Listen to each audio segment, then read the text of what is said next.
খুলে নেওয়া ঘিরে উত্তেজনা, বন্ধকে কেন্দ্র করে হিলকাট রোডে ধুন্ধুমার। বুধবার সকালে বন্ধ কর্মসূচিকে ঘিরে শিলিগুড়ির হিলকাট রোডে উত্তেজনা সৃষ্টি হয়।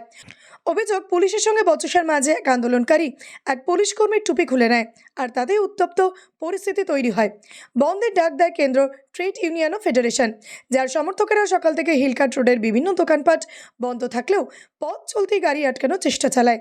সেই সময় পরিস্থিতি উত্তপ্ত হলে পুলিশ পরিস্থিতি নিয়ন্ত্রণে আনতে ঘটনাস্থলে উপস্থিত হলে বচসা চরমে ওঠে। চোখের পলকে উত্তপ্ত হয়ে ওঠে এলাকা। অভিযোগ, এক বিক্ষোভকারী এক পুলিশ অফিসারের মাথা থেকে টুপি খুলে নিলে উত্তেজনা সৃষ্টি হয়। সঙ্গে সঙ্গে পুলিশ হস্তক্ষেপ করে এবং আন্দোলনকারীদের সেখান থেকে সরিয়ে দেয়। পুলিশের সাথে ধস্তাধস্তি চলছে এই মুহূর্তে, কার্যত হিমশিম খাচ্ছে শিলিগুড়ি পুলিশ।